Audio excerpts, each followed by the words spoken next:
Nah, jadi kalau kita ingin mendapatkan sifat ridha Allah, yang pertama jaga ibadah.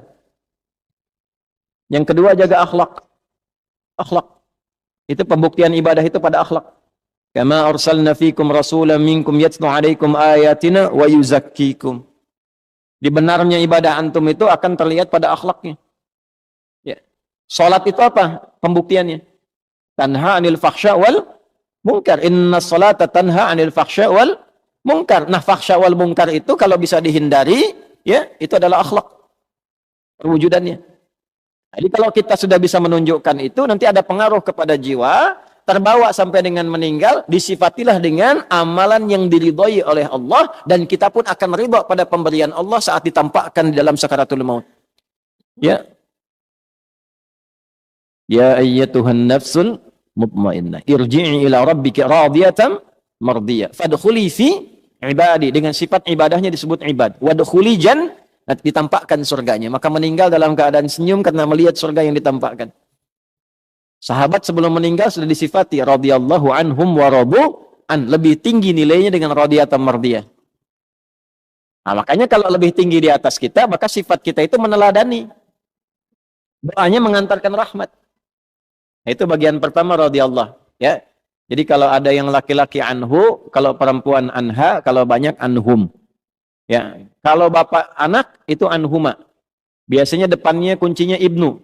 Ya, an ibni Abbas, an ibni Umar radhiyallahu taala anhuma. Kalau huma bonusnya satu lagi. Mengalir pahala lagi untuk ayahnya dan ibunya, orang tuanya. Misal Ibnu Abbas itu kan dididik oleh ayahnya pedagang, sibuknya luar biasa. Tapi dia pengen satu dari keluarganya jadi ahli ilmu yang mewarisi ilmunya Nabi sallallahu alaihi wasallam. Maka dari kecil disimpan di majlisnya Nabi. Titipin sama ibunya Ummu Fudail. Ya, tolong yang ini Abdullah ini siapin supaya jadi alim ke depan, ke majlis Nabi. Simpan, nanti bawa lagi, simpan, bawa lagi. Sampai Nabi meninggal, beliau masih remaja. Kisaran usia 13-14 tahun. Ya, sudah hafal 2000 hadis. Bapaknya baru 200, anaknya 2000. Didoakan oleh Nabi, Allahumma faqihhu fid din wa alimhu ta'wil.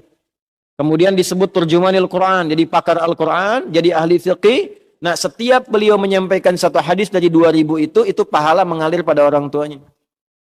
Makanya disebut dalam kitab ulama radhiyallahu taala anhuma.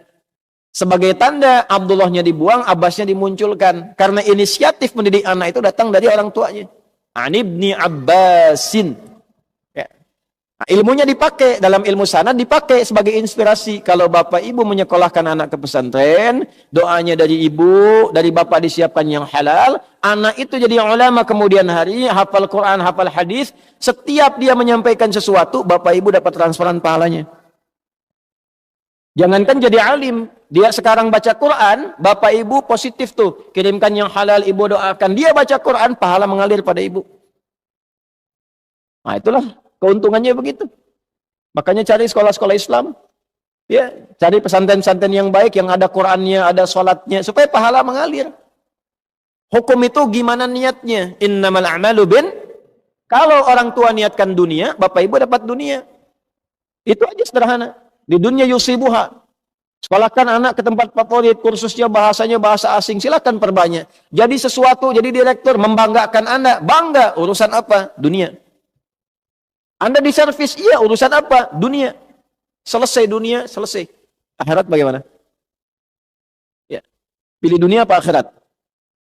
Pilih dua-duanya. Doanya Rabbana atina fid dunya hasanah wa fil akhirati hasanah wa qina adzab. Nah, makanya cari pesantren yang bagus. Quran diajarkan, salat diajarkan, kenal sunnah Nabi diikuti, sirah para sahabat diajarkan. Tidak melupakan kebutuhan-kebutuhan duniawi, konteks yang paling kini. Jadi dokter dia yang hafal Quran dan paham fikih kedokteran. Masa yang mengandung perempuan yang periksa laki-laki? Paham dengan baik. Jadi arsitek yang hafal Quran. Jadi pejabat yang hafal Quran. Ya, coba perbanyak ke depan tuh bupati yang hafal Quran, wali kota yang hafal Quran. Ya, sampai presiden ahli Quran ke atas. Kalau itu semua didapatkan berkah kita dan tahu ilmunya bagaimana cara menerapkan dalam kehidupan. Itu pasti akan berkemajuan. Yaitu radhiyallahu taala anhu. Jadi kalau ngaji hadis, kita kalaupun belum ke matan, ke sanad, kita dapat inspirasi itu. Nanti Anda pelajari, Anda profesinya apa? Ingin ikut sahabat, nggak harus semuanya. Antum pedagang, mau dapat radhiyallahu ta'ala anhu dalam dagangan, keluarkan. Utsman gimana dagangnya? Abdurrahman bin Auf gimana dagangnya? Talhah gimana dagangnya? Ya. Yang bukan profesinya, ya sudah. Ya, cukup antum ikuti keteladanan ibadah kebaikannya, yang seprofesi ikuti tian kehidupannya. Antum pengen jadi pejabat, oh gimana Abu Bakar, gimana Omar? Antum pengen karir di militer misalnya, gimana Khalid bin Walid? Gimana Abu Ubaidah al-Jarrah? Antum pengen di ilmu, gimana sahabat Ali bin Abi Thalib karamallahu wajhah?